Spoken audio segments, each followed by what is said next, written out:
Welcome to the LCS waiting room. It is time for the playoffs. If you want to. And Raz would like to discuss balance. No, I mean, that's you. If you want to discuss Yeah. it, that's completely fine. In case you missed it, When I was a media member, I tried my best. That's all I'm saying. I'm just saying. I try my best now, too. But Regular season ballots have been cast. We already know the coaching staff will split. That's Team Liquid. True. Yep. Congratulations, Next week, guys. we're going to go no All-Pro. Yep. There's also going to be a Most Improved, a Rookie of the Year, and an MVP. They're going to be released sequentially. I'm more interested. We're not going to talk about it now, but I'm just going to throw this into the ether. I'm really interested in Most Improved. In Most Improved. Does Quid make the vote? Yeah, that was a weird one. That's going to be the most. yeah. I'm interested. This is what we were talking about. It was actually nothing controversial. Anyway, Yeah. here's the playoffs bracket. It is a new and I would say improved bracket. Very new and improved. Personally, 16 playoffs for me, better than 18 playoffs. I like that exactly. I Also, agree. merging a double elimination format with a lower gauntlet to get that last world spot, nice touch. It's exciting. Yeah. I'll take it. I like it.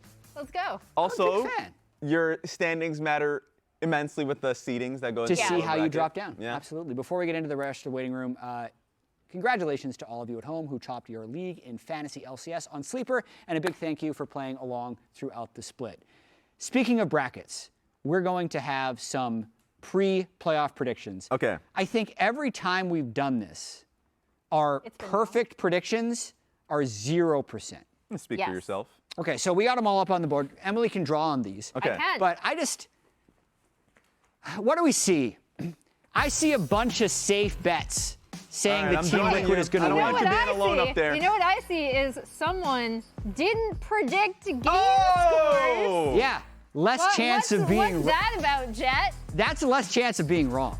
Yeah, you're So- a coward. So how are we going to gauge like our predictions and who wins? Well, clearly they're close because I have Dig beating 100 and then 100 beating Dig in the lower bracket. I also have C9 beating TL and then TL getting that Getting the revenge. smack to get him back in the game and actually win the split. So I noticed a theme here. Okay. A producer didn't put me Is on it the this at Team all. Liquid win? That's one theme, that's true. Okay. But also, so I'm just going to be in the way. I'm apologizing. Yeah, you're in allowed. advance. So you've decided that Dignitas wins, and then 100 Thieves gets to get back. Correct. And then we've decided the opposite Yeah. is going to happen. That's for us. true. Yeah. So do you actually think Dignitas is the better team? I think in the long run, I think they're the better team. Yeah. Interesting. And I think the meta favors them a little bit more. Remember, it's on the new patch. The Mage Pack, we'll talk about that a little bit more heavily Yeah. later on, favors Jensen. I think in the first series, it's going to be harder for them. It's, it just happened now. They had limited time to practice. And then as we go on, we'll see the comfort zone come through. That was also my reasoning for both of my flips in terms of a team losing first and then coming back to win the rematch. Yeah. I didn't actually look this up for data. I really should have. But in my mind, Your It gut, happens. it feels like it happened. Yeah. in your gut, Emily, you in my have gut. you have FlyQuest actually Yes. making it to the finals. Yeah, which I think is kind of a little bit of a outlier. I feel like people think that FlyQuest are, here I'll circle it, because my finals are different than both of yours. what do you think about FlyQuest that you enjoy more, that you feel like will So- take C9 out? I know people are really, really hypercritical of them, but I actually do like their macro game. I think if we continue to see more lane swaps, their evolution of the lane swap is really, really strong. Okay. And additionally, I feel like in their last series against C9, they did try out a very risky composition that I'm sure we'll talk more about tomorrow when they play. Yeah. But once, and they were executing it, and then they made some mistakes, and then it didn't win. Yeah. I have a final question for us and then also the chat. Yeah. We all put Team Liquid here, which seems very boring, but we're just trying to pick whatever the most likely thing to happen is, Yeah. I guess. But if I would say Team Liquid or the field, Oh, God. what do you pick? I'm picking Team Liquid. I'm picking the field. Okay, buddy, why? Yeah. Why? Well, Yeah. buddy, because I have them already losing a series up C9. here. That's true. Yeah. Emily has them dropping a couple games. Yeah.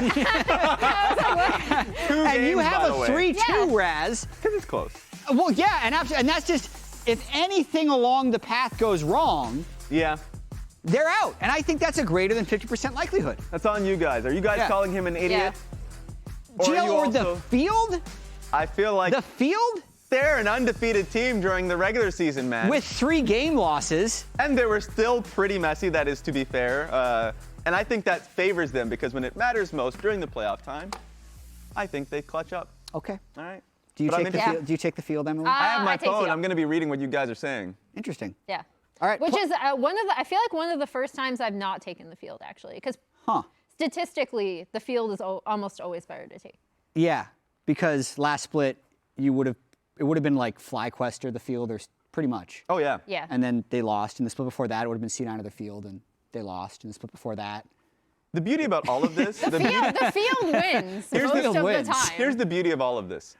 I can say the point that you made was idiotic. And then when I'm for sure going to be wrong, we never come back to it. True. So I'm scot-free. You don't have to back up your words. Take the popular opinion. Yes. Say everything else is really stupid. Yes. And then after you're proven wrong, people have forgotten about it. Exactly. This is how Raz operates. Amazing. Playoffs are going to be on patch 14-16. So we're on a new patch for the playoffs here.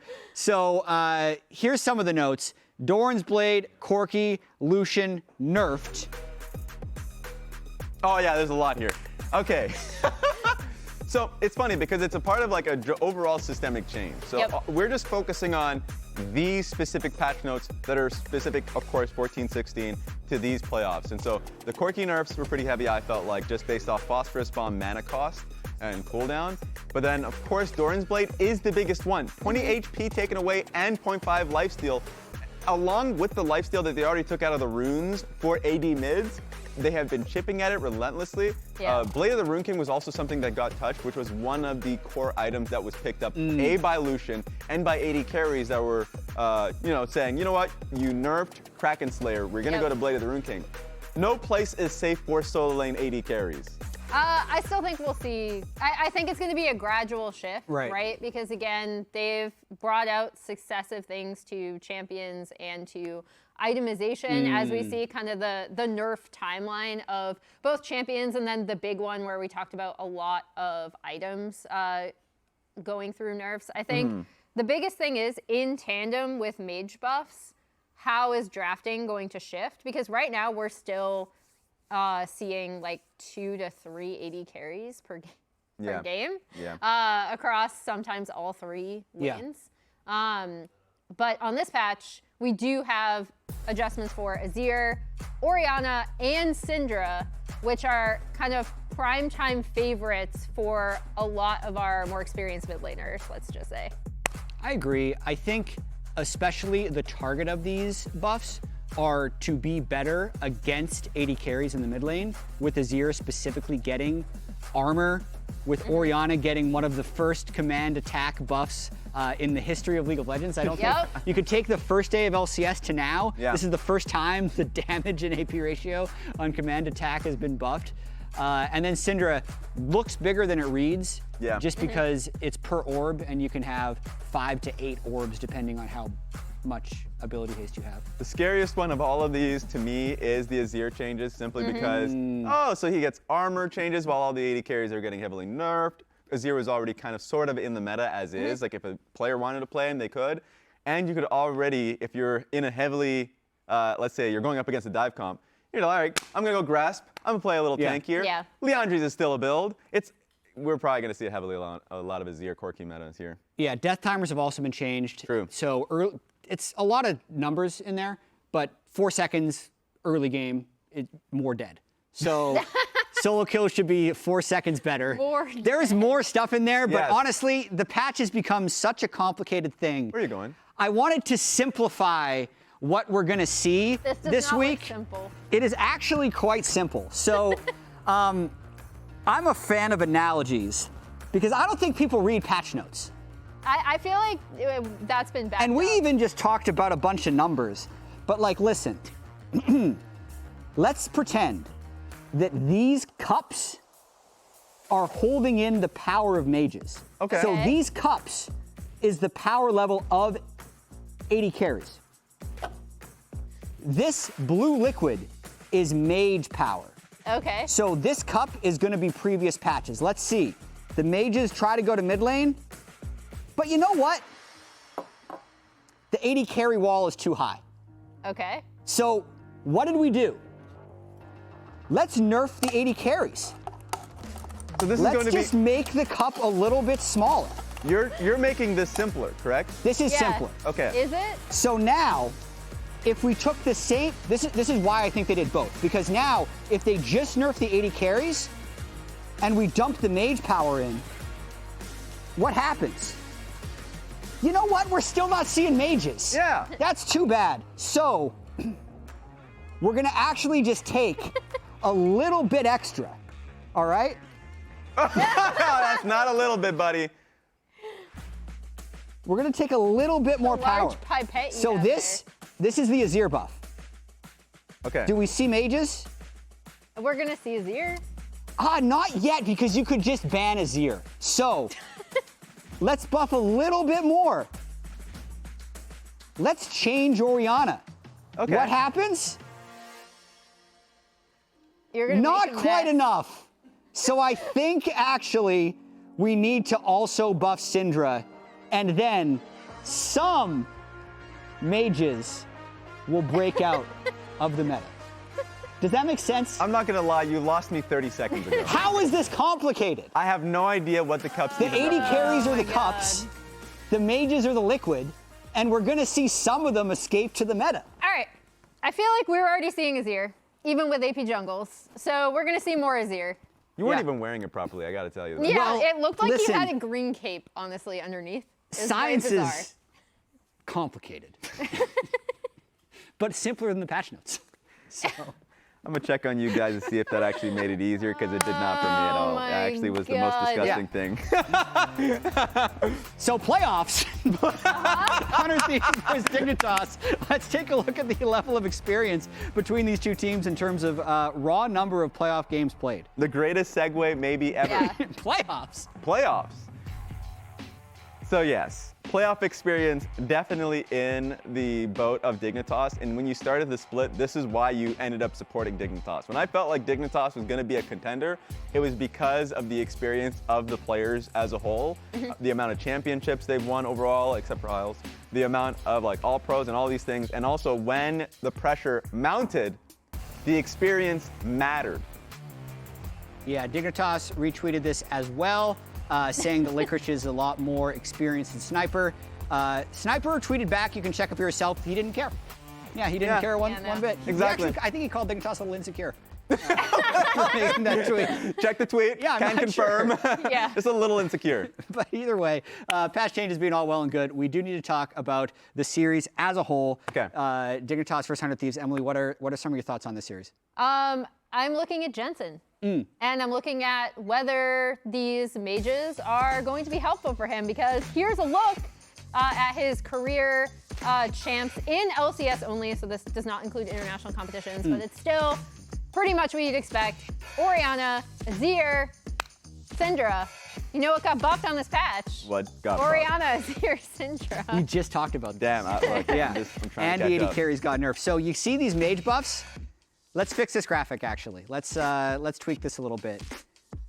These are, in fact, mage buffs, but they're also Jensen buffs? Okay, you know what? Beautiful. Who made this graphic?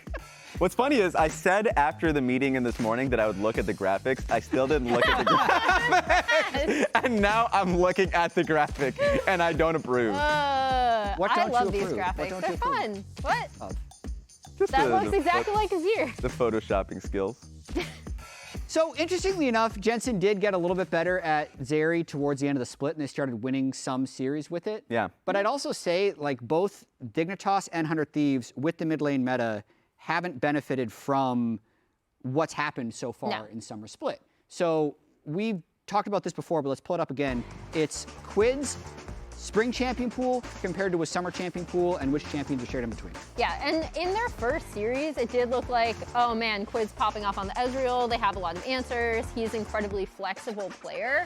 But the same flexibility that he had in spring was definitely not seen in this summer because of how oppressive AD carries were in the mid lane. And we've talked a lot about this as 100 Thieves not being as comfortable with the meta, especially their mid jungle. I think for as much as this helps Jensen, it also really helps Quid. Like, if you remember when he first came to the league, Azir was his champ. It was actually the only champ where he looked really comfortable on, and then it was this past spring where he really started diversifying and showcasing just how many things he could play. Yeah, and it really helped not just him, but the team as a whole, because when you looked at 100 Thieves games, especially in the playoffs, when they were successful, and of course in the regular season, like in Spring Split, when they were successful, yes, they were in a deficit in the early games, but a lot of the times it was off of Quid's playmaking on his Akali, his Aatrox at time, his Ahri, his Talia. Vitalia was exactly. huge for them, yeah. That would find angles to get back into the games. Now when you're just playing Lucian, Zeri, Corki, that's not happening anymore. Right. And I feel like that's hurt them and really amplified to their early game problems, but then not being able to find those team fights like they used to. Yeah, I'd agree.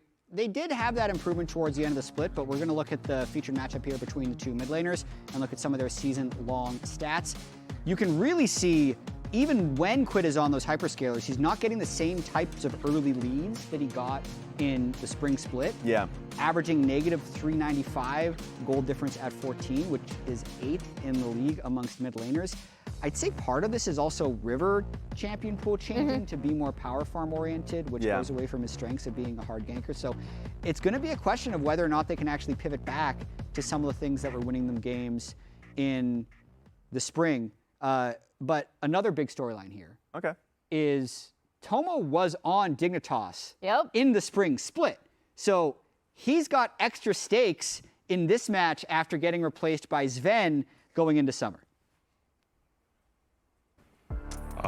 Definitely have a bit of grudge against them. Obviously, I was replaced after spring, and I felt like I did decently well with Els.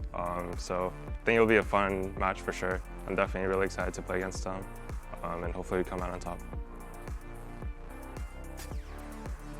I don't want to make it clear when he was looking to the side, he was looking to me. I was not behind the camera, so he was like, who do I look at? But still, to the main point that he was saying, it is such a powerful motivational tool to be like, they didn't think I was good enough last split. I'm going to prove them wrong. And he's already doing that based off just winning the player of the week alone last week. Yeah.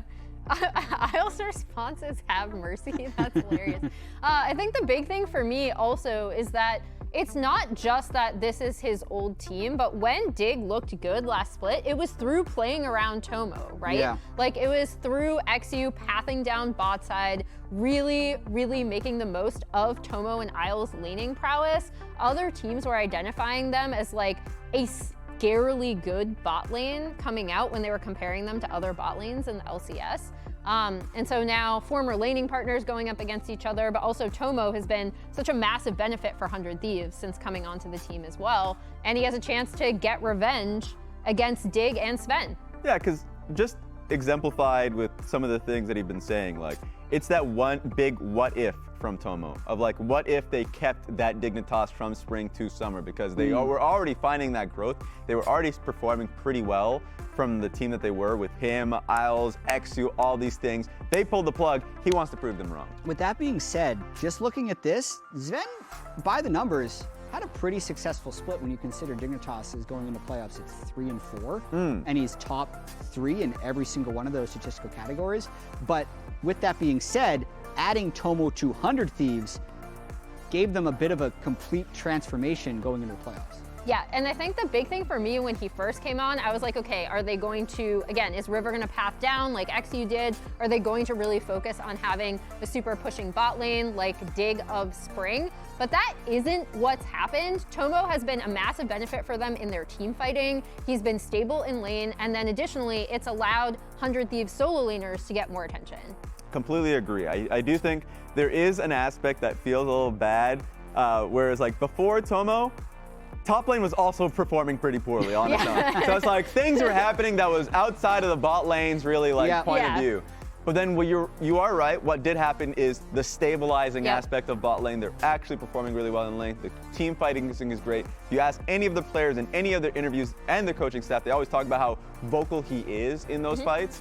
So it does feel like the team is flowing quite well. Is it just the honeymoon period? That's kind of like a question that we need an answer to. We do know the vibes are way better. Yes. Because they went from being 1-4 to 3-4. So they're on a 2-match winning streak going into this. And as we get close to Champ Select in Game 1, in case you missed it, you can subscribe to the LCS Twitch channel.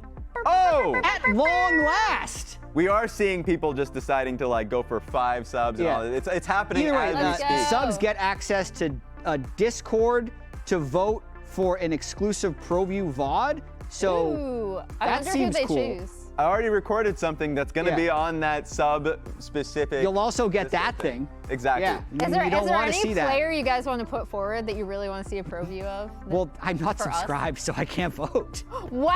Yeah, I'm Little just, they didn't give me disgusting, the free guys. subscription yet. Well, maybe you waiting. should use a bit of that I'm paycheck waiting. back into the company. Maybe buddy. during the game. During the games. On the- My but- answer would probably be like Spica or Zven or River. I want to see River's mentality going into the new patch and where he's pathing. Yeah. River Pro would be fun. I would pick junglers. Yeah. I feel like that's not a surprise to anyone. Jungle pathing. nerd. Yeah. Back to 100 Thieves, we did find an interesting stat about how bloody their games actually are. So this is the combined kills per minute leaderboard if you include a lot of regions. Yes. So they're actually way up there. And Raz, you like this. I love it. As you can see, I'm shocked. So shocked, I grew a beard. Like, combined kills per minute, like, regional ones, the fact that G2, FPX are higher and 100 Thieves has still kept that identity. Last split, they were the most bloody team in the world. The fact that they're able to keep this in a lane swap meta is pretty impressive. Oh, okay. In a lane swap meta, I was gonna be like, Raz.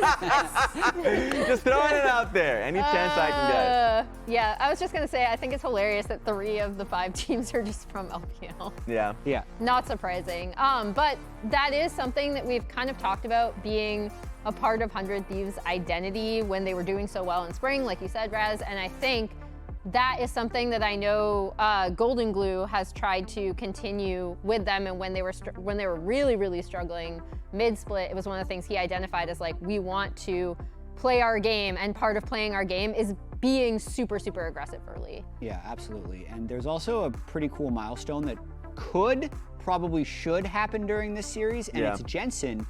He's 8 kills from passing Bjergsen for second most kills all time in the LCS, which I think is a really cool accomplishment. And he's shockingly close to it. So we talked a lot about the mid lane meta.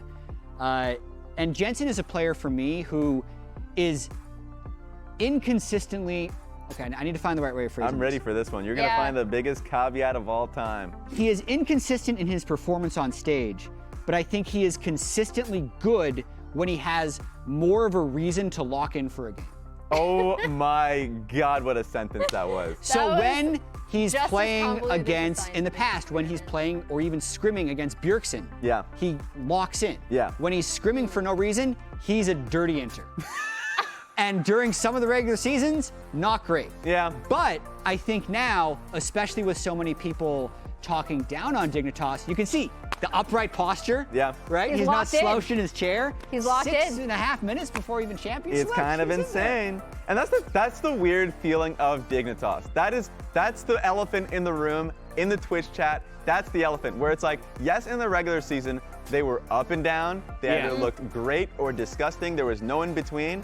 And then in scrims, obviously the whole meme of them not playing well, but that's also because a lot of the times they're not taking it seriously.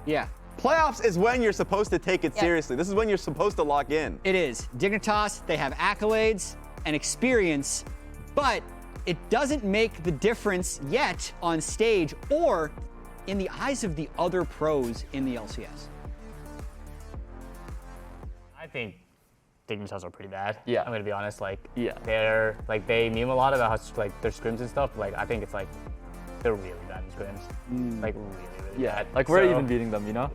I don't know what, like I can't think what they are good at right now. I think they were a bit overhyped because people like saw high-profile names and like they expected them to be really good. It's just when I see those 5 players together, I mean, I know their names, but I'm not that scared of them, you know? Overrated. You got 3 seconds too, so this could be the last question you answer. Zven?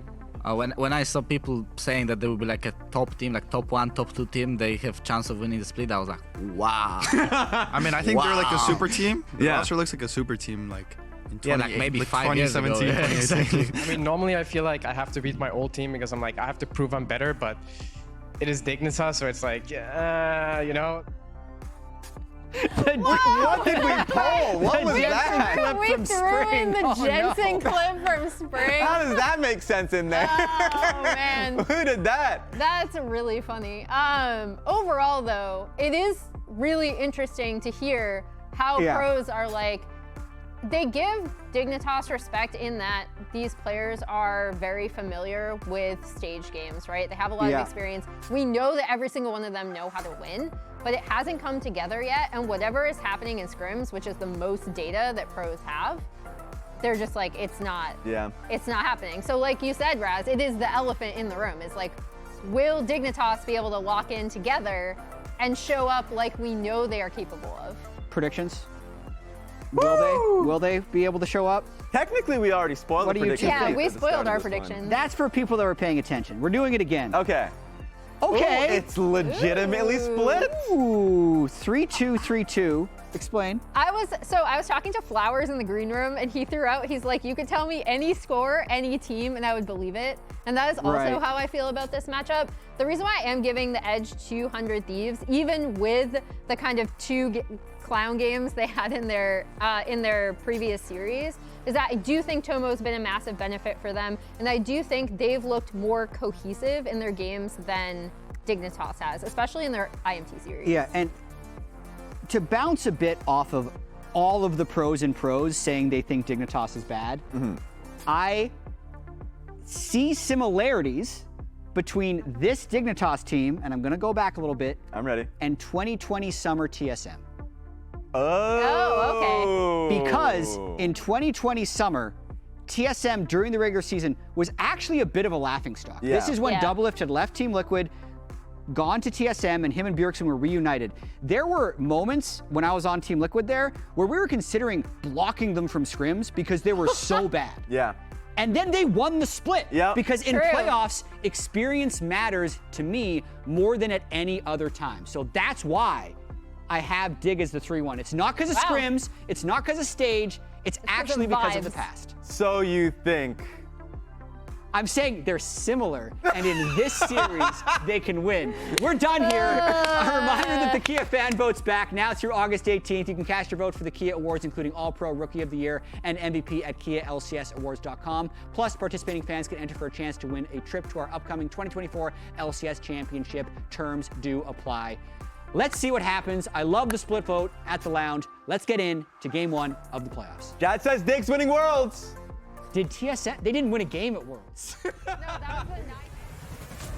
This season, we've heard a lot of talk in the LCS. Anyone can say they've got what it takes to step onto this stage and put their opponents in the dirt.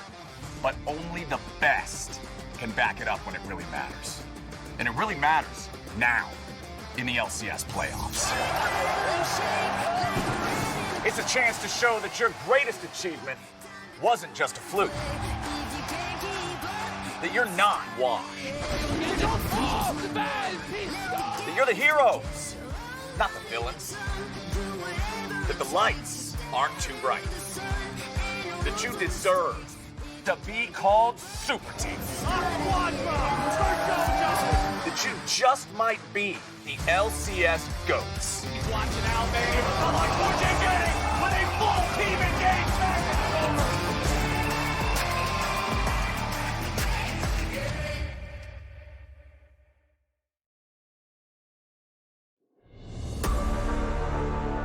I will not back down. If you hit me, I'll hit you back. What season is it right now? Big season. We're gonna 2-0 them very easily. Oh, he kind of like stole my whole flow.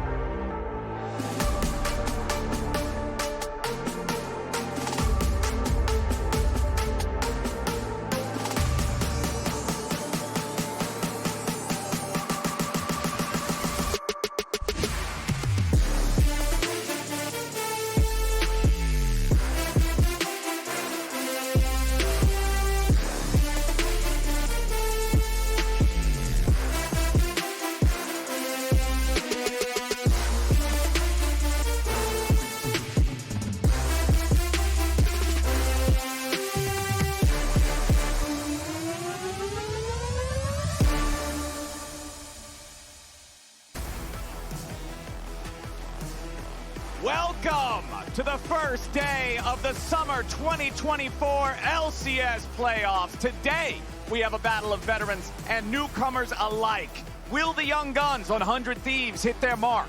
Or will the Hall of Heroes on Dignitas show them it was Dig season all along? Ladies and gentlemen, welcome to the kickoff match for your LCS Summer 2024 playoffs. Starting right now, I'm CaptainFlowers bringing you this one, joined by both Azael and Kobe. It's playoff season, it's TriCast season, but gentlemen, is it truly Dig season? It's nap season. Okay, it's nap season. They're prepping up, get it the maximum amount of rest before this matchup. That's a veteran move right there. I like it. We'll have to find out, man. I think it's going to be a pretty close series. People are pretty split on which way it's going to go.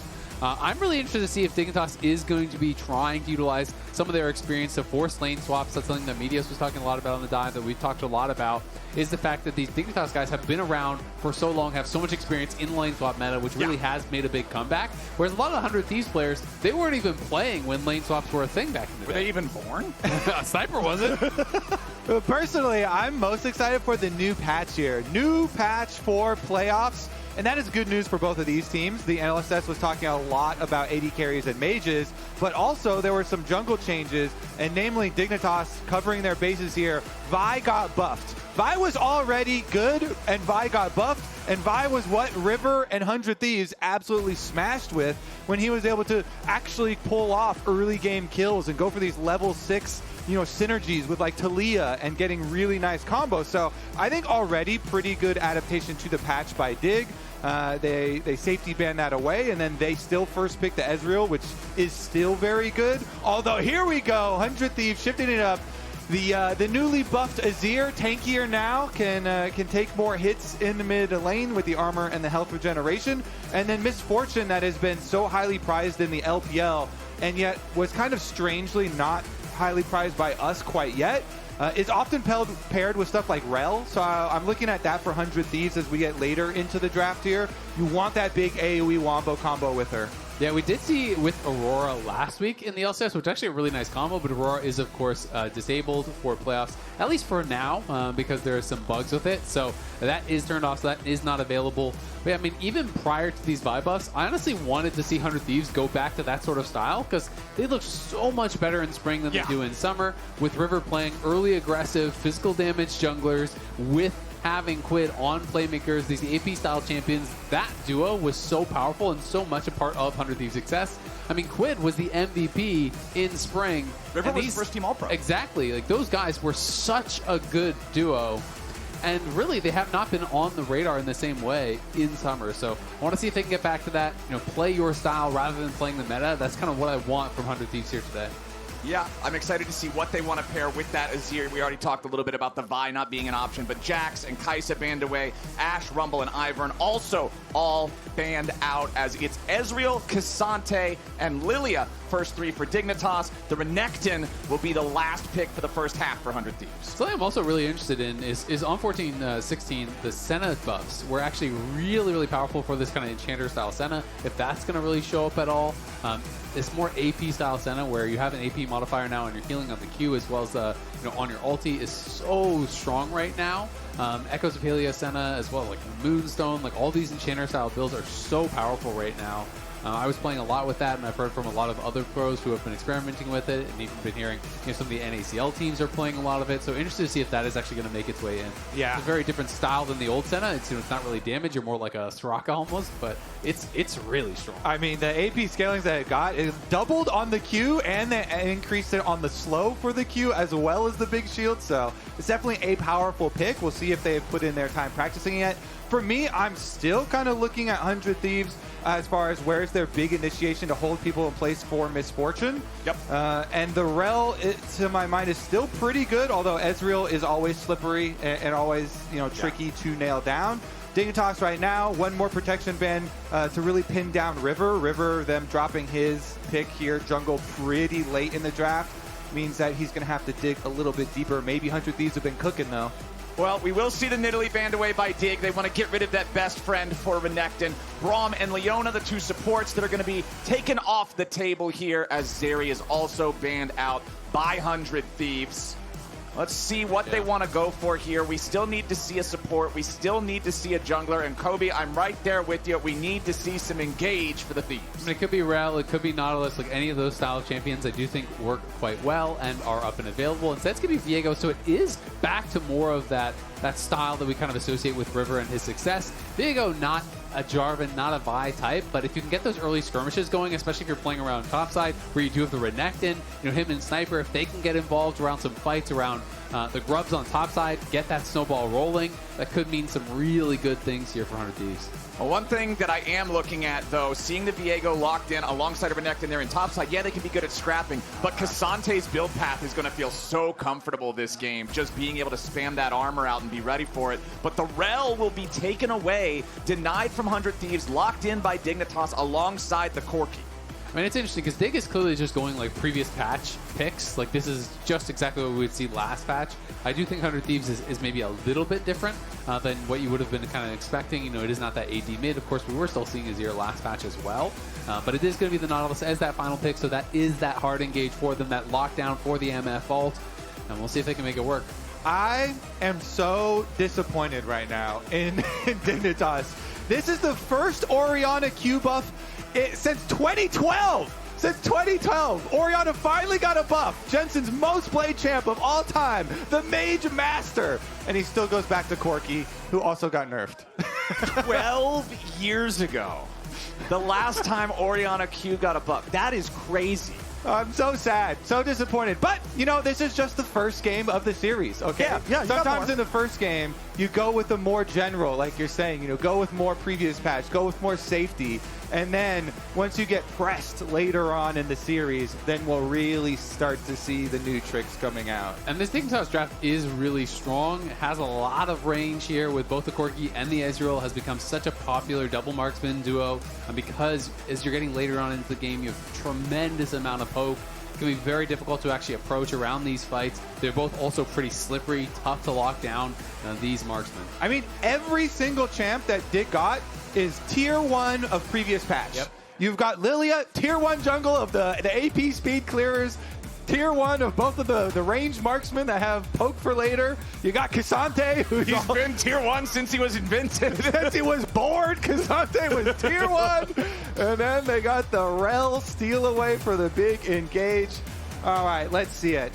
Something that's interesting too, oftentimes, since we do have Tomo, the big superstar support, I'll call him, that came in for 100 Thieves and has really revitalized this. ADC. ADC, there you go. Has really revitalized this team.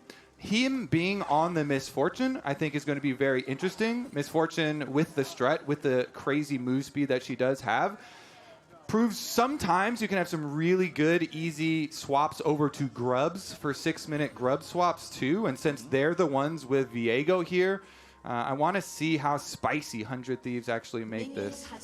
And Dignitas all staying up towards that top side, so likely wanting to go in towards a lane swap here. We'll have to see what the response is going to be from 100 Thieves, who do have their duo up towards top as well. So both teams are kind of setting up into this, and if it ends up being that, it might just be inverted lanes, but 2v2 top and 1v1 bottom, because, I mean, Renekton's heading down towards bot. Kasante is going to be there as well. And now 100 Thieves should know that it is going to be this invade, and it is going to be a lane swap, going to be trying to be initiated here from Dignitas. But 100 Thieves already have their bot lane top, so it's going to be 2v2 top. And now the question is, do they try to hide and try to get some sort of advantage? Because Renekton is going to show now, so now everyone knows exactly what's going on. Okay, we are just going to suplex the general state of the side lanes. It's Australia lanes, baby. Just turn it upside down. Here we go. 2v2 top side. I'm sorry, Emily. I hate lane swaps. I mean, key thing about it too is you're having the jungler swap here. So we have River getting over, starting after blue buff, pick up the Raptors, make sure that you don't get pushed out of either side here. So it should be both junglers just collecting standard jungle camps, or at least not standard, at least getting the correct amount of jungle camps. Right. Meanwhile, level 2 achieved here for the top side duo. And you were talking about it, Kobe, but obviously 100 Thieves has been doing so much better since the Tomo swap. He has come in, they're 4-1 since that swap, looking a lot stronger. The team really does seem to be somewhat revitalized, and Tomo has come in, is playing really, really confident, and is very motivated to try to take down Dignitas here. Okay, Miles crashing down as he and Eyla trade blows back and forth, but it's really not a whole lot to talk about. Everybody seems pretty content in all the lanes just to keep on farming it up. You can see the gold pretty close across the board. Yeah, Jensen's down to 250 HP or so here in mid lane, but there's not a lot of mana left for Quid to apply a whole lot of pressure with. Yeah, it is going to be interesting to see, you know, if those little buffs for the Azir and the nerfs for the Corki do end up actually making the difference here, because Kobe touched on it. Azir has got more armor as well as more health regen per level, so you know you are going to be a little bit more difficult to poke down, and likewise Corki dealing a little bit less damage over on the other side. So if you are scrapping, in theory, that could make the difference, where you know Jensen is getting kind of low on resources, but realistically these kind of lanes just end up being farm lanes, and it shouldn't really at the pro level make that big of a difference. You know, maybe Jensen has to give up a couple more CS and base a little earlier, that kind of thing, but I'm not expecting this to be some massive swing in how the matchup goes at the pro level. I feel like at the pro level, if anybody's ever really in danger of dying solo in Azir versus Corki, they press B. Someone just committed some sort of egregious mistake. Like, nobody should be dying solo in Azir versus Corki. Interesting, too, on the top side, we actually had the cancel here for 100 Thieves, and they're sticking around with the wave as Spica was seen on the ward that they have there. So both junglers here actually returning to this red quadrant. Spica's got his support with him, though. River, better be careful. The most powerful thing in League of Legends, a teammate backing you up here from another invade, and with the extra threat of the extra man, it's easy enough for Dignitas to maintain control over this 100 Thieves red side jungle. Nice little +1 on camps here for Spica on his Lillia. His most famous of jungle champions, by the way. We'll see. Man, that's a little dirty. Well, and now, maybe to his teammates, not to him. It was 9-man sleep. He was the only one not sleeping, Flowers. But now it's an invade. River's trying to get the enemy Raptors again, but Spica is here, and it looks like Spica got those as well. So now Spica takes double enemy Raptors, defends the second spawn of his own Raptors, and it's going to be up to a nice little advantage as a result. Actually so big here for Lillia, the power farmer. Faded Ashes purchased up. Full build for Lillia. Easily go into next clear because they still have their duo on top side. Take a look at this, though, because Eyla is actually going up River while you have Viego here, River himself coming down through lane. He's going to be a little bit delayed and just stops off on those Krugs, but they get the recall off no matter. So I'm curious, Kobe, which MF build are you more of a fan of? Because we mostly see like BT Rush or Kraken.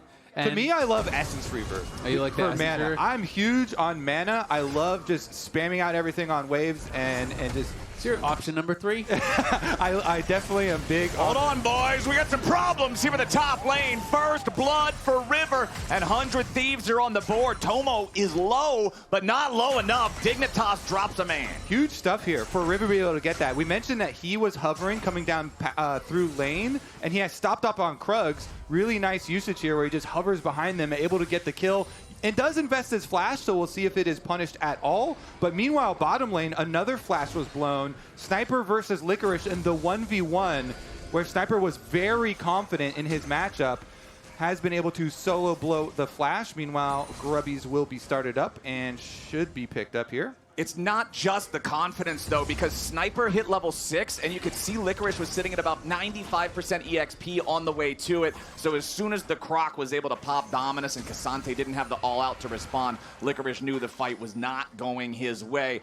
Void Grub number 3 goes over to 100 Thieves, but the first 2 were secured by Dignitas. It's going to be really nice as well, you know, for River to actually get that first blood on the Viego. This is such a snowbally champion. I really feel like you have to play from ahead when you're playing Viego, because it's all about getting that first reset, about getting that first kill. That's where you can really take over. But Viego from behind often really struggles to get that initial reset and get that first body. Yeah, Viego from behind feels he's still making montages. It's just not the kind that he wants to be making. 1-0 for 100 Thieves, though. Up over 1,000 gold here early on, as Isles tries to keep River away from this bottom side scuttle. Spica level 6 versus River only halfway there himself. He knows that the Lillia is going to have a distinct advantage in any sort of a fight, so he doesn't want to be part of any sort of a fight. Spica can just walk in with Isles as backup and take away the enemy pool. And this is something that we want to see from Spica. He has the flash advantage, he has the level advantage, he should be playing in the face of his opponent. Yeah, let's see if they actually go for this on Sniper. Should at least be just taking this Gromp. Sniper, of course, has flash and ultimate to try and outplay if they do go for something. All right. Let's see if they want it. Doesn't really look like it. Just going to be happy with the first plate for now. They'll land any poke that they might be able to find here with those Mystic shots continuing to connect. Sniper does get the 2-man heal there from Call the Meek. Nicely done with that, but about time for the Croc to go home. And Lillia is just going to continue farming up on those camps. Nice interrupt on the recall there from Zven, so at the very least they're going to lose a full wave if he does base now, and he'll have to do so, so that wave will be gone. They're going to lose at least 1, if not 2 plates here as well, so Dignitas' bot lane going to get quite a lot. And on the same token, it's much harder to push out the Cassante on that top side, right? It's physical damage top lane. He already has the Bramble. He is going to be pretty tanky. We'll see if they want to try to force this dive. They do! Licorice, half HP, but staying alive for now as Eyla has to disengage that heated up turret. Would have only been able to survive 2 more hits from it as Licorice right back under the turret, ready to go once again. The bullet time cuts him down! Tomo gets kill number 2 of game number 1. Interesting. So 100 Thieves decide we are for sure going for the dive. Unlike the opposite side, they get their kill. Meanwhile, Sniper right back down on bottom side, full health. Just a little bit of turret plate trade going on there. So nice gold lead early on in this game for 100 Thieves. The constant plays here with River really being a playmaker for the team again. Yeah, absolutely. I mean, they're able to just kind of force it in the face of the Cassante. And at the end of the day, they get just as many plates as Dignitas got, and they get the kill. So they're feeling really good about that. It is going to be that BT rush here from Tomo. On the reset, too, they're sending them back out through top side. There is only 1 turret plate up on that top tower for their side to try and be able to push down and look for first tower bonus. But it looks like the pass through with the sweeper here. Try and take control of the river first. It's a pretty dark map for Dignitas right now as River steps in, steals away the Gromp. Nicely done on that one. Still playing the strong side here for 100 Thieves. Keeping River over here. Really want to brute force this one and push down this tower, it looks like. Yeah, they're trying to race because Dignitas is already on this turret here. Licorice tried to clear out as much of the wave as he could on topside to try to deny that trade, and Sniper's trying to do the same. They both don't want to give up their lives, but they want to allow their team to get that first turret. We'll see who's going to be able to do it. Spica's now here to defend, but they have the wave closer. It looks like 100 Thieves should be able to win this race. We'll see. 100 Thieves are already winning overall in the game. They're already 1,500 gold ahead of Dignitas in these first 10 minutes. It will be a pretty tight race here between them. More firepower for 100 Thieves as Sniper trying to thin out this wave. Turret's not going to fall down to the bot side, so top lane, it's 100 Thieves getting paid first. All right, the nice buffed up first tower bonus gold plus the grubs here being taken by River. Should be a dragon trade for Spica. Just head down to the other side of the map where your duo is, and they'll be a little bit slower on taking their tower, but should be able to trade the other half of the map. You know, it's interesting because Spica was covering Licorice on the dive. I wonder if it wouldn't have just been worth him walking up and just clearing 1 wave there. Just play 1 wave with them up on top lane tower. That would have got them the first turret on bot side. You know, maybe you lose a little bit of tempo. They're not going to go for Dragon Eye anyway, though, so I feel like it would have been pretty worthwhile.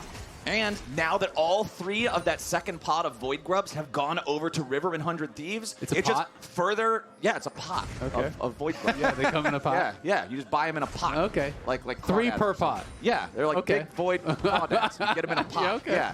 Yeah, pot of Void Grubs. It's just confirming. It's a plurality. Yeah. Anyway, now that River has a majority, not just a plurality, of grubs. Ooh. That early one that they secured from that first set is that much more important because it does get them to the critical The one threshold. that they stole from Spica's pot. Yeah, it's the pot is now overflowing with grubs. It's like whatever Jack tried to do with the water. I still don't fully I think this one makes more sense. I still don't fully understand the water thing, but I understand that 4 grubs means grubbies, and that's what they got. There you go.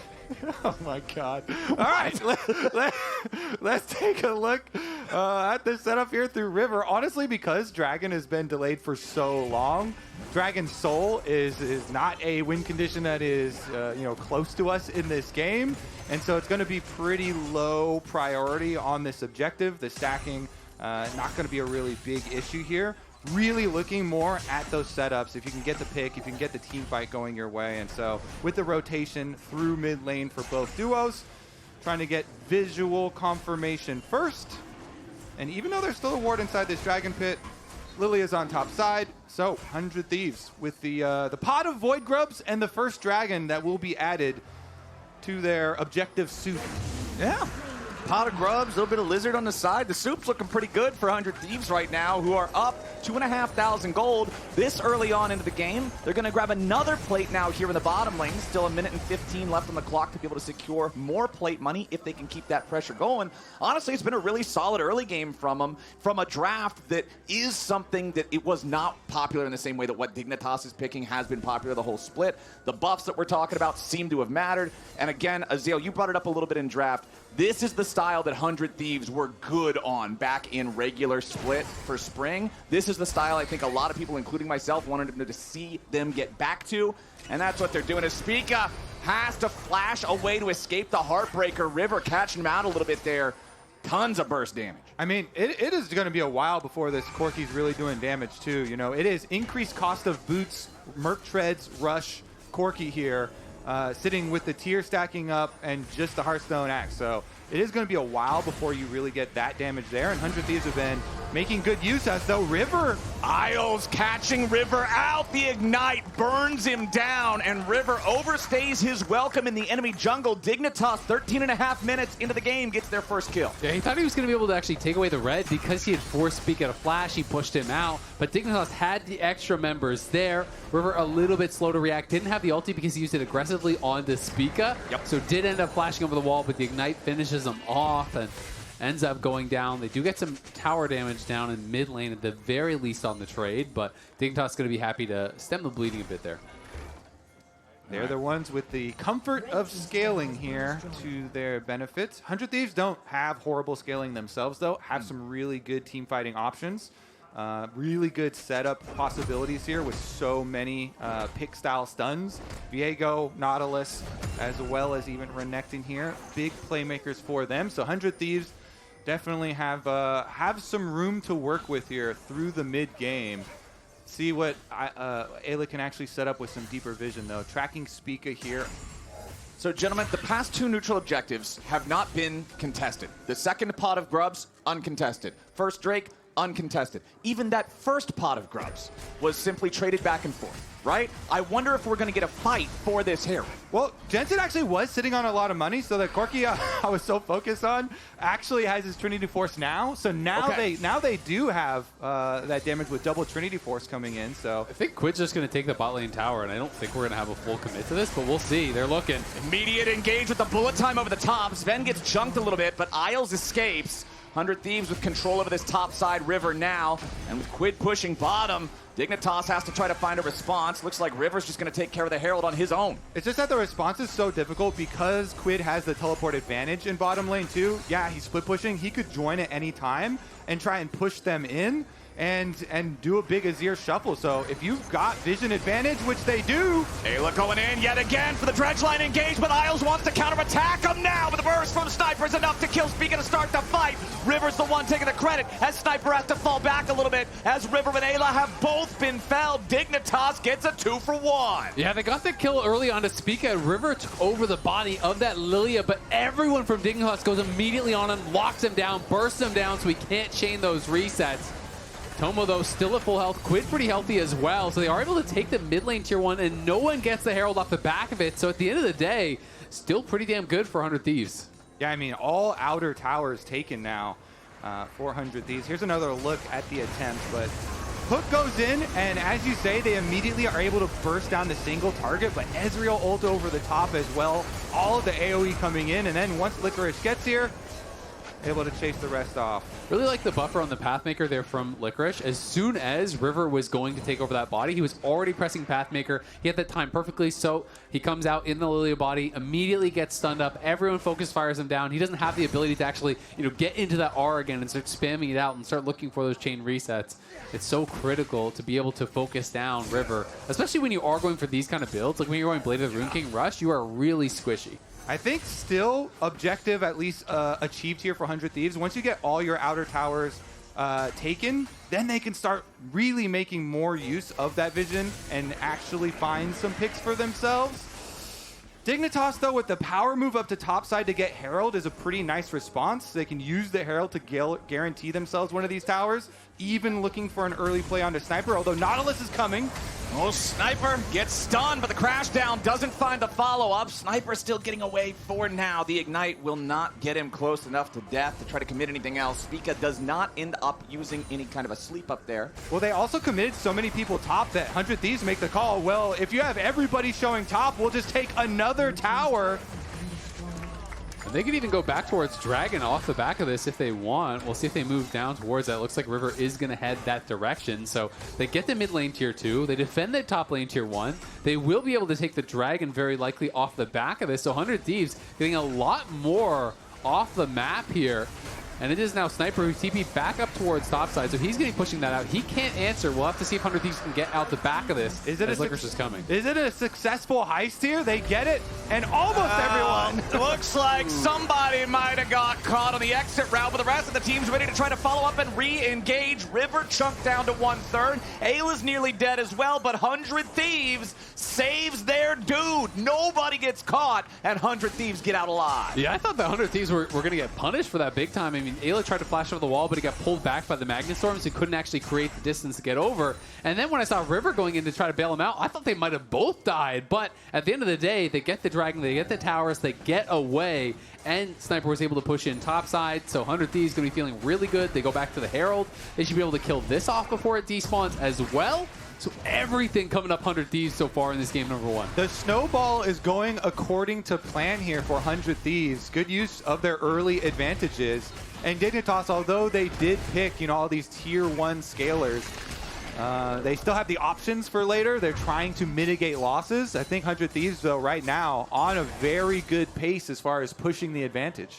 But what we have to do is see if they can get that all the way to the Nexus. As part of what the conversation about the difference between these two teams is with the experience of Dignitas in higher pressure situations in these longer series and best of 5s compared to the relatively young 100 Thieves roster. And if you look at how Dignitas got their wins against the top teams, the single game wins versus Team Liquid versus FlyQuest, it was them using, very team fight focus, scale a lot for later, and then we will be able to win some 5-on-5. So they're kind of hoping that they can create that scenario again here.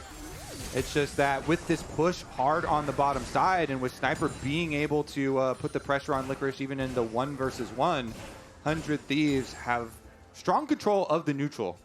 Yeah, and with the Ocean Soul on the horizon, that's going to make things even more difficult when you're playing a poke-style comp like Dignitas is if that goes over. Well, immediate all out from Licorice, looking for the fight against Sniper, but Sniper can respond with his own ulti and his own team. Quid shows up to pick up the kill, makes it look too easy for 100 Thieves. If you watch the pros from last week, the podcast that they do, they had Sniper on there, and he was smiling from ear to ear when he was talking about this matchup. He was very kind about it. He was like, yeah, I was so excited to play against Dignitas because I think we 100 Thieves, we match up really well versus them, and I also match up very well versus Licorice. This time around, Quid had him with the safety of a teleport, but you could see already Sniper was looking to take that 1v1, and now with the Baron attempt, it is sussed out by Zven. Ezreal ult over the top, lets them know, and gets 100 Thieves right off of it. Yep, the squishier build for the Viego. You already mentioned the first item, Blade of the Ruined King. Isaac's second item, Sundered Sky, means when this guy gets hit by the True Shot Barrage, he loses about a third of his HP to it. So when your jungler's half HP, they immediately get cold feet. They don't want to full commit to an objective like that. So good aim from Zven. Gets 100 Thieves away from the objective. But the problem is, it's not like it's really going to change their philosophy towards these objectives. 100 Thieves knows they still run the Rift right now. Yeah, exactly. Not too much to break down on this one. This is kind of just a straight up 1v1 for the most part. And then as soon as the TP's coming in from Quid, there's just no way that Licorice can do anything. He can't even fight it out. All he has to do is try to run away. But of course, no way out. Quid arrives, easy kill picked up, donated to the Azir, and they wanted to see, can we actually sneak the Baron off the back of that? Yeah, and it's plays like that you really have to shy away from when you are our team comp like Dig have, and you are trying to get to multiple item power spikes here for Corki, for Ezreal, and try and have your big, fight later on, because any bit of extra little gold, any extra time there for 100 Thieves to really push this ahead can be very detrimental in putting off your timeline that you're trying to keep this game to. Meanwhile, 100 Thieves immediately also use the Rift Herald there and get that one. Plus push Isles out here. Quid very aggressively actually just stood in the face of Jensen there, finishes off the tower, and got all that local gold. Yeah. So much extra gold going into the pockets there of the Azir. Picks up the kill, picks up the solo gold on that, has 1,300 sitting in pocket. Now richest in the game by a decent margin, so this Azir is going to become a problem. I mean, look at his inventory, right? Nashor's and Leandry's already completed. He's halfway to completing his third item, but since it's a Seeker's that's not yet broken, I consider it just as strong as a full item because of the ability for that active to completely warp an entire fight. This dude is a menace. And he's got the Blighting Jewel off the base. He just picked up, had another 1,200, 1,300 gold in pocket, so does buy that, working towards some spell pen here, expecting some MR to be coming in, though honestly there really isn't that much just yet besides some on Licorice. Yeah. And Licorice is going to struggle to stand up to this Azir. Obviously did focus very heavily on building early armor as he needed to for this lane and to deal with River as well, but it means he's going to be kind of paper to Quid. Okay, so this time around, can Dignitas get any poke damage down? It looks like with Misfortune coming from base, there's not going to be anybody to poke. 100 Thieves are just going to go straight over to the other side of the map. Dignitas get their dragon, but still pre-set up to this fight. Your Ezreal and your Corki rockets. Dignitas need a little bit of that to land preemptively. 100 Thieves was waiting though. The bullet time immediately deletes Isles. 100 Thieves found their first already, and they're looking to keep the fight going with the Nautilus ulti dropped onto Jensen, forcing him back at the fight as Licorice goes over the chicken wall, and now he's going to be run down by River and Quid together. He's still barely getting away while Zven and Spica have to kite it out back on the right. The fight continues as Zven is slowed. Licorice and Isles, the only two dead. A 5v3 for 100 Thieves means Baron comes up next. Did Sniper bait them by walking over that ward? Like, they just used the Scryers on the Baron also, and then they still all walked in. Yeah. I think that was a blunder from Dignitas there. They saw Sniper walking off the river, but they knew nobody else was on Baron, and they still face-checked, and they got mega punished, but here we go. Okay, Eyla chunked down pretty low. Jensen still trying to fire some rockets at these guys, but Quid goes in from a nice shuffle. He's got a rampage, and he found Zven. Spica's still trying to get away as Jensen has to go full retreat. One drowsy, is it enough? Yes, Isle! The cavalry has arrived, and he gallops right over them. 100 Thieves, you want to talk about a blunder? There's a blunder for you. Dignitas now with control over the river and control over the Baron pit. Yeah, it's a huge overchase. They could have just taken the Baron. Instead, they want to chase for kills. Isles comes back, finds a nasty engage off the sleep there from Spica, and now it's Dig on the Baron here. Tomo does have his ultimate in 3 seconds. That's what they're going to try to wait for. River looking for a chance to maybe go in and steal it. The Baron's down to 4,000 HP. The bullet time creating space for River to make his entry into the pit. He spikes it! He steals it away! The first team All-Pro jungler from Spring is right back at it! A double kill for the Misfortune! Tomo's popping off! Sniper's here to help him! A triple kill for the AD carry! And 100 Thieves gets the Baron and 4 kills to go with it. It's Tomo time. That ain't no bullet time. Oh my goodness. That's just how they drew up the Baron play, right? It was a 3-part play. You get the big engage, then you give over a couple kills, and then you come in and steal it for yourselves like true three. Oh my goodness. True thieves. I just love this. They pop the ulti, hitting the Baron as well. It makes it so that Dignitas is pushed away from actually turning onto River, and also they can't just keep the Baron high health, kill the jungler first, and then finish it. They get it really, really low there. Down to 110. Now we have Spica's comms on this. I missed a smite, my bad. Yeah, and that's exactly what Kobe was saying with the 110. His smite got it almost there, but close doesn't count in the smite fight for Baron. 100 Thieves up over 8,000 gold now with the tier 2 collapsing in the bottom lane. 100 Thieves have secured all 6 turrets outside of the base of Dignitas. They've got the 3-man push here in the bottom lane, while River is about to join up with the main crew, and Sniper is splitting back in mid, getting ready to crash that wave as well. Jensen gonna move over, try to answer this one, make sure that they cannot get any more pressure than absolutely necessary onto these turrets, but 100 Thieves taking the opportunity. They are just gonna bulldoze through the inhibitor turret in bottom lane, and now the inhibitor is up next. Dignitas still grouped up as a full 5-man unit, but with Zven chunked so close to death, Dignitas is going to have a hard time keeping the defense up. 100 Thieves now onto their second inhibitor. The fun in bottom lane has already fallen. The one in mid lane is about to go next. top side tier 3 turret is also not looking so hot, boys. I think the Dignitas base might be in utter shambles once this is done. I mean, it's looking like it. You know, this opportunity for Dignitas that you thought for a moment might have brought them back into the game seems to instead have been flipped on its head and maybe be sealing the deal here in game number 1, 400 Thieves. They get the Baron, they take so much of the enemy base right off that. And now Sniper is just slow stacking this wave, wants to get it pushing out.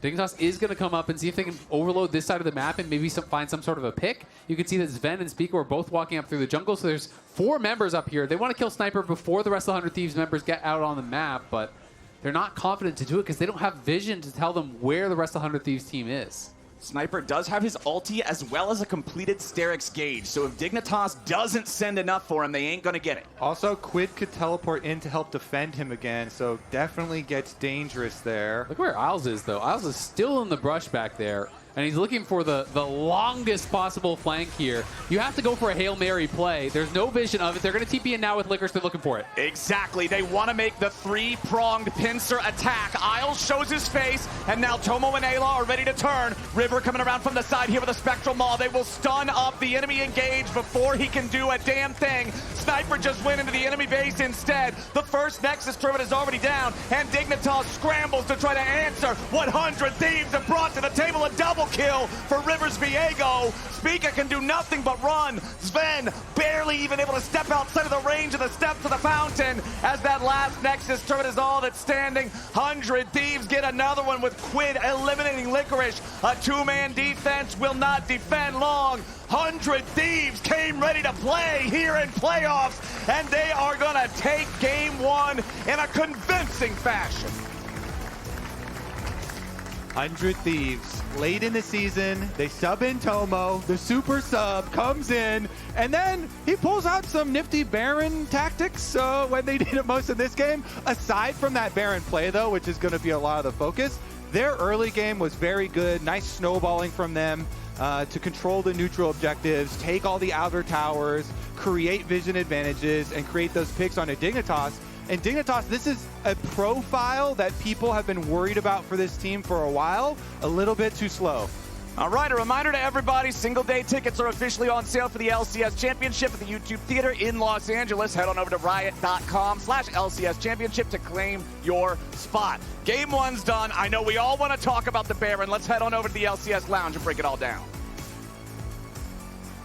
Thanks, Flowers. Welcome back to the LCS Lounge. We've got a full setup here. I'm at the PC in the Observer client.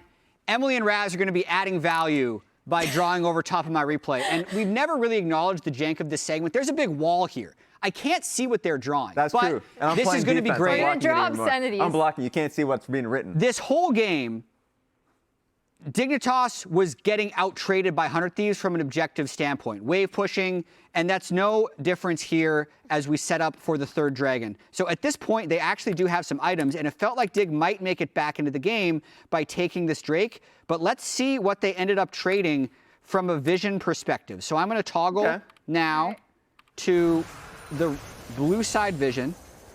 And what do they see? Absolutely nothing. Just this one part right here. Just this one banana bush that they end up seeing. Okay, good value. Thank you for that.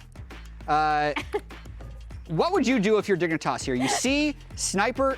We should actually go back to when they're running off Baron to see if they could understand where 100 Thieves is. Because they see River here. There's a number of people that run into this bush. Yes. So if we're playing a game, how many people should be in this bush? Chat, Raz, Emily? Oh, God. I would probably say one person, maybe two. That's a lot of people. Raz, you're on the same page as Dignitas. Not a good page. Because they lose the face check. But then this was a really interesting sequence of events because we could potentially say that 100 Thieves overchase a bit. Sniper does burn some cooldowns, but you still think 5v3, it's time for Baron. So they go here, start Baron, and at some point you do want to peel off. Let's see when they decide to bounce away. They get the nice pick onto Zven, and once again, at this point, it's 5v2. Jungler's still up though. Jungler has flash. This is why I think they're concerned and they want to keep chasing. But watch Rell. Yet they get double killed. Oh! And this is where Like, the game is still honestly kind of anyone's game at this point, 5,000, but now Dignitas make the call to continue on the Baron. And the big thing we need to track here is Tomo and his ultimate cooldown. Yep. Dignitas doesn't know quite when it's up, but Tomo definitely does. Checking the vision once again. He is on vision pretty much this entire time. Gets a beautiful ultimate over the top. And it's time to flip it. Let's watch in quarter speed this Baron, 1,500 health. Spica has smite. River doesn't look like he has smite. But it gets smote. Oh, hell okay, no. so I think I was a little early. I think he did smite Q it. I need to double check this one more time. What do we think? So yeah, he does have smite. Locked onto River. Quarter speed as the Baron's going down. The game potentially winning smite. Yep. Oh, he ult, smite, auto. Oh. Yeah. And gets it from Spica. Yeah.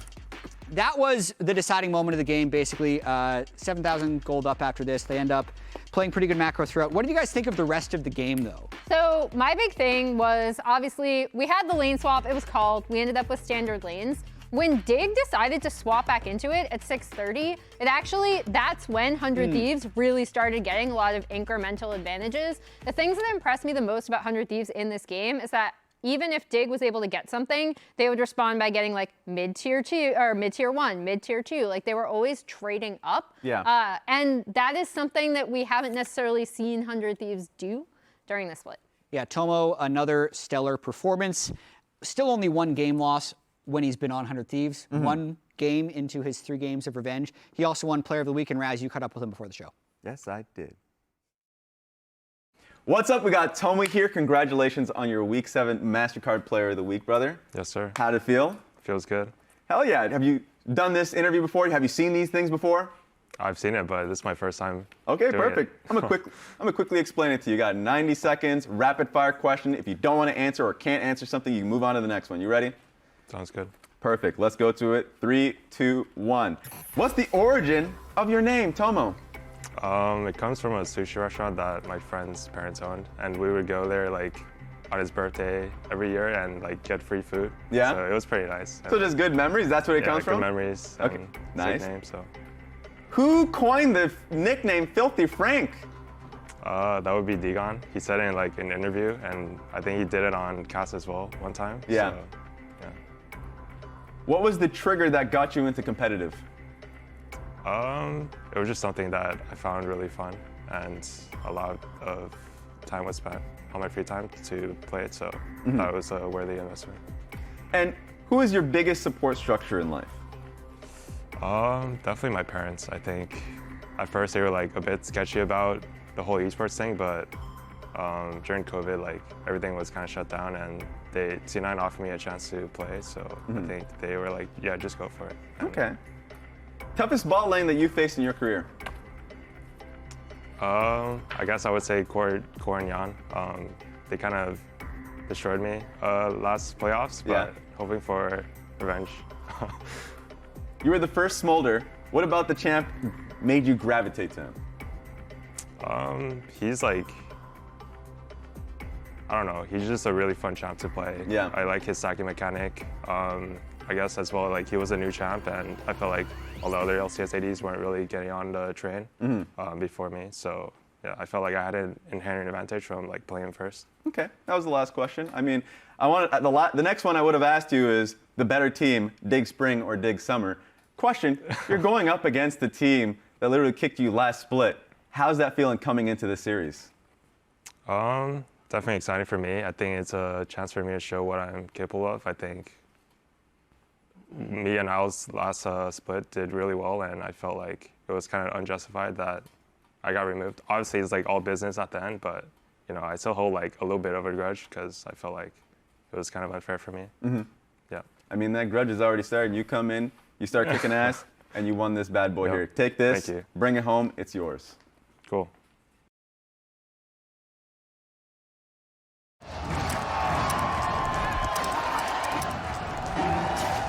Red Bull gives you wings.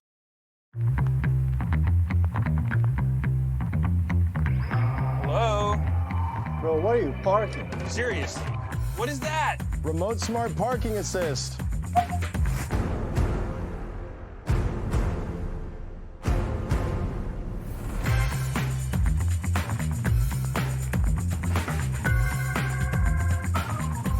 could have parked anywhere.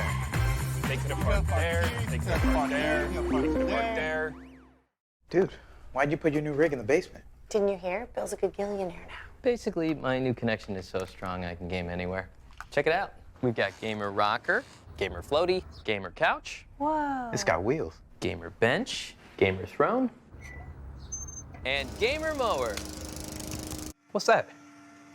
It's hard to game while walking downstairs. I get it. That's smart. Live like a gagillionaire with low latency everywhere. AT&T Fiber with All-Fi.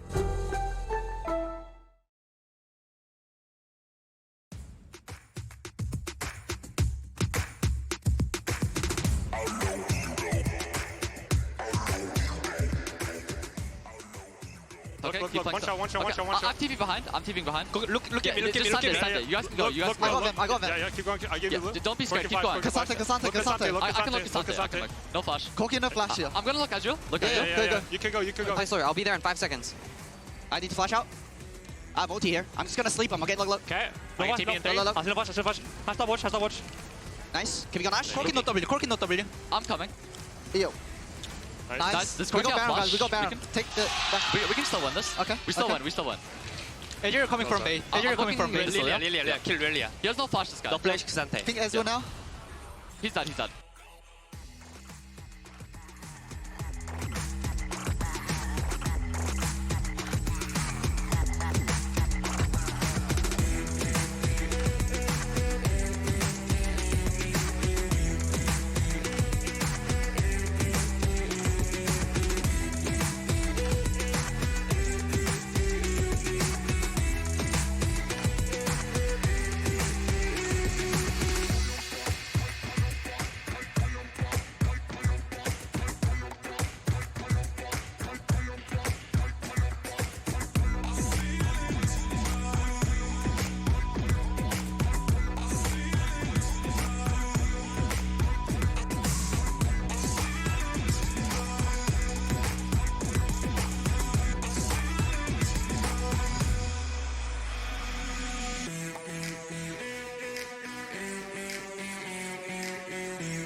Wanna join me?